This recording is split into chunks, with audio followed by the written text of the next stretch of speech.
Good morning,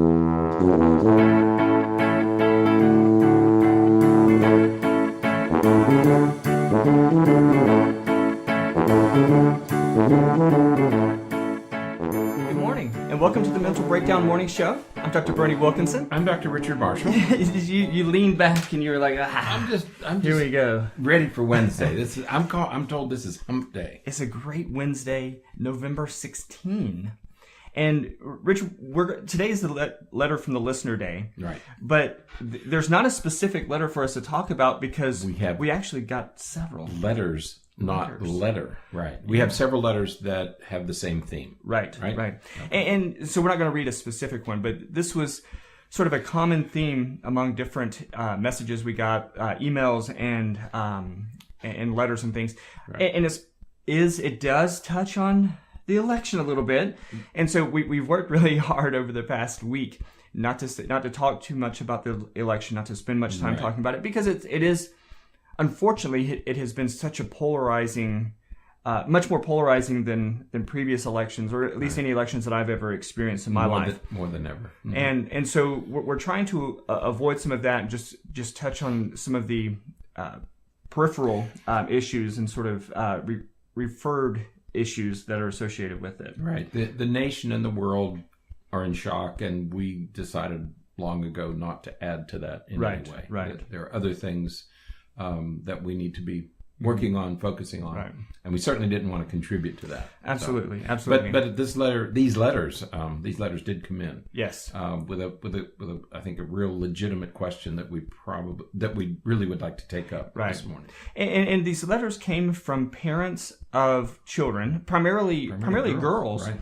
who were really closely following the election and really took to Miss Hillary Clinton's campaign and were following her and supporting her. And so they were really upset when she did not win. That's right. There was such hope. I mean, and especially for girls, because this is, as they say, the last glass ceiling. Right.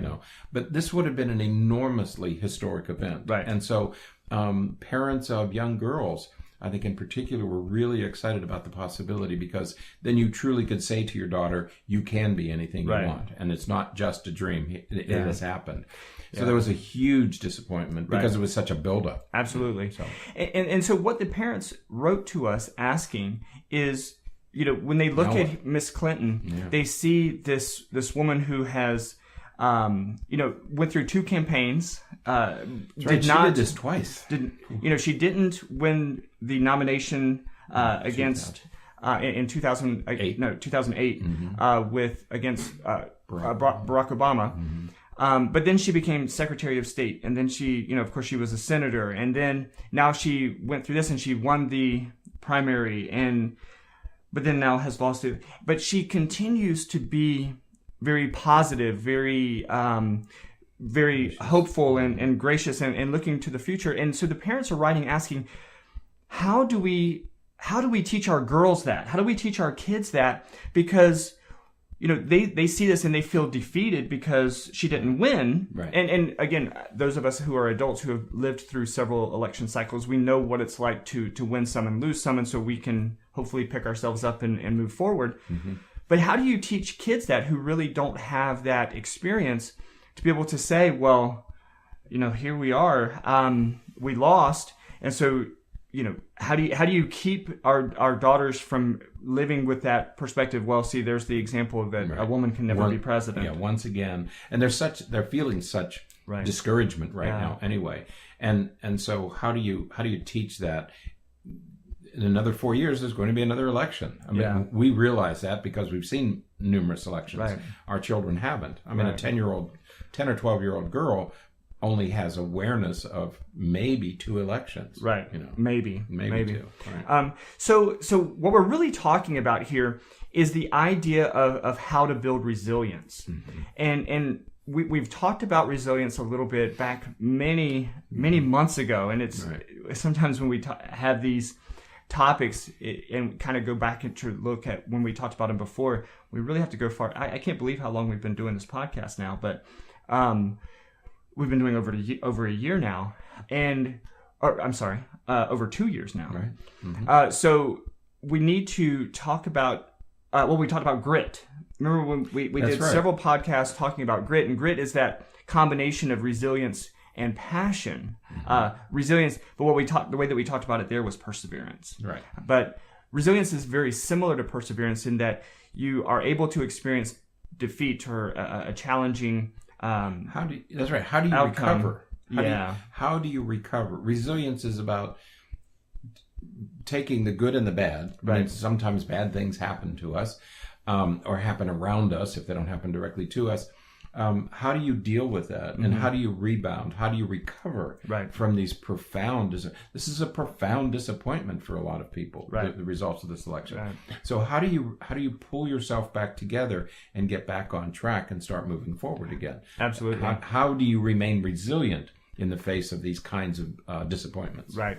Yeah, there's two things that we talk about when we look at one's potential for success or potential, just how their outcome is going to be, how their future is going to be. And that's risk and resilience. What kind of risk factors are present, but then what type of resilience factors are present. And the resilience is much more challenging. Oftentimes we can identify risk factors. If you grow up in particular types of neighborhoods, if you're exposed to particular things, that kind of stuff. But resilience factors are much more challenging to identify. Right. Now, what we see many times is, sort of the stereotypical resilience factor is when we hear people say, well, there was that one teacher. That's right. That one teacher that believed in me, and that is why I went into science, or that's why I did this or did that. Right. And that counts as a resilience factor because that was something that allowed you to pick yourself back up and to be positive and to look forward. Right. But others are harder to see. That's right. And the other thing about resilience is that it is a characteristic that we typically associate with one's basic temperament. Right. That some people are more resilient. We hear these stories about, well, I grew up poor and I made it. Right. Or, well, what about this person who Ben Carson is typically used as an example. Right. Of somebody who grew up poor, but who succeeded. And there are those examples, but typically these risk factors really do work against you. So what we want to do is, because resilience is some kind of combination between one's risk factors and one's temperament, if you have the ability to overcome these disappointments, how do we teach that to our children? What can we do to teach our children? And I think this election, particularly for girls, is a wonderful... You talk about teachable moments. Right. This is one of those teachable moments where, amidst all the disappointment that we might feel, that in particular that women and girls might feel, how do you use that to help your children to develop resilience? Yeah, that I think is the important lesson. Right. Now, one way to sort of add some resilience, because again, when we use the teacher as an example and that kind of thing, those are things that we don't necessarily plan. Those are things that just sort of happen. It just so happens that you had that teacher. It just so happens that you had that coach or that experience. And so a lot of these things are very they're serendipitous. I mean, you can't plan on it. Other things can be planned by putting ourselves into situations where hopefully those serendipitous types of situations will happen. So getting your kids involved in other things, getting your kids involved in sports, and having them exposed to more people and more opportunities, that builds resilience because, again, it increases the likelihood that they're going to meet that influential person that may push them over that hump. But it also makes them more diverse in their experiences and their practices and their abilities, which is critical for resilience. Right. When you look at Miss Clinton, one of the things that, of course, we know about her is, not only was she an attorney, went through law school and everything, she was a first lady, she was a senator, she was this, she was that, she was an athlete, she was, good in school. So she had these experiences that broadened her abilities, her skills, and just who she is. They were the opportunities. I mean, they provided her with opportunities to become the person she has become. Right.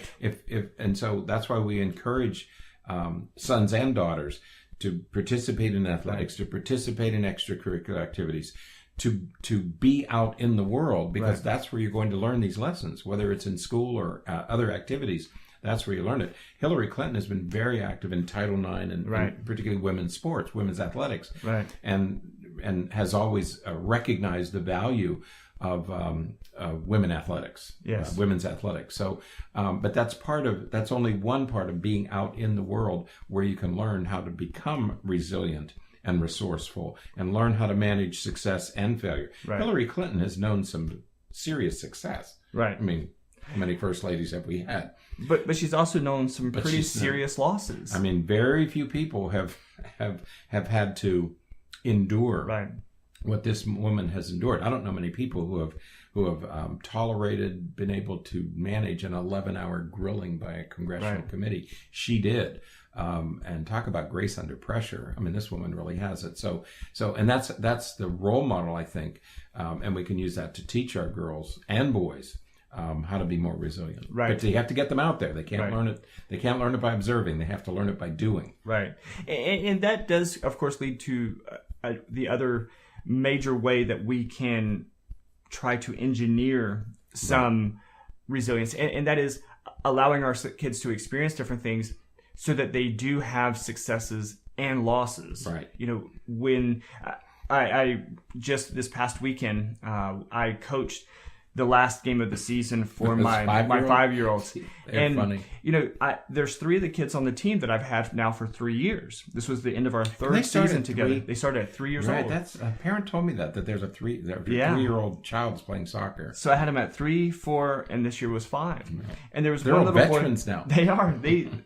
Man, they're going to be so good. But what was great to see is that one of the little boys on the team, the first season when he was just 3, so he's just 3 years old, but you know, if he wasn't the one to kick the ball in the goal, he was running over to his parents crying. If one of the other kids took the ball, like from the other team, took the ball from him, he was going to his parents crying.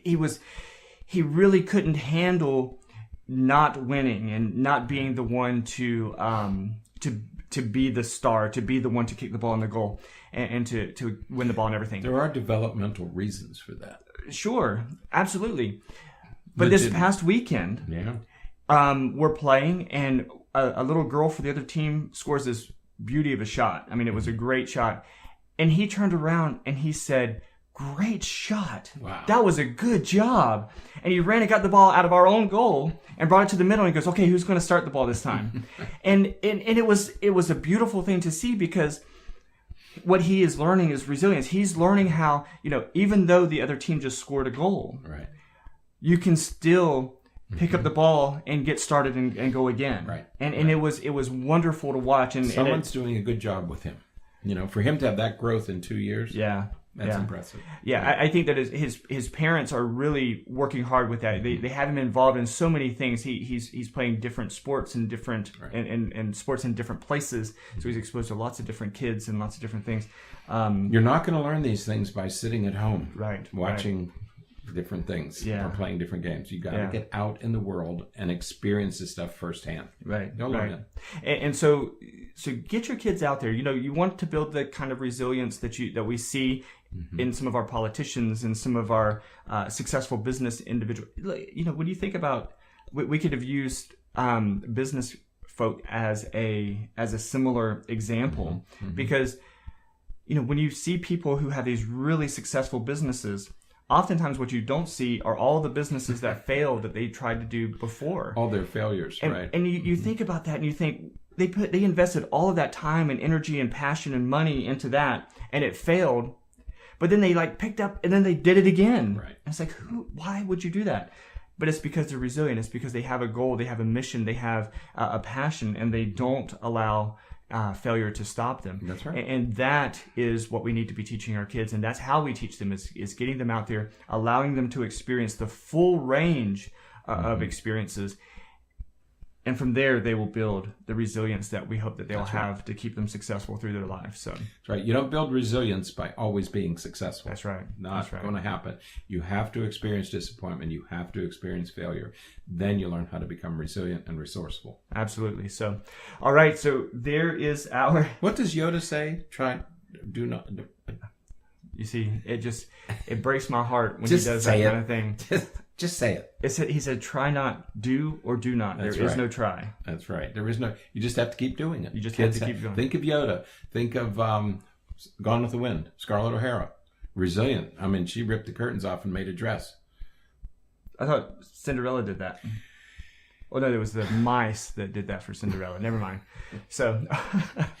Do. Nike Yeah. got it right. Just do it. Just do it. That's right. That's what Dr. Fernandez used to always say. Did he? He would always end his emails, just do it.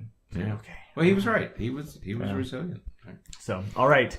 I don't know where we What is went. this, Wednesday? I don't know where we went on that. This is tangent hump there. day. This is Yeah. hump day. So, have a great day. Get out there, experience different things. Right. Build your resilience as well as your children's resilience. That's right. And we'll be back tomorrow morning with a Brown Bag Thursday. So, Back Thursday. have a great evening, and we'll be back tomorrow. Good. All right, bye-bye. Good day.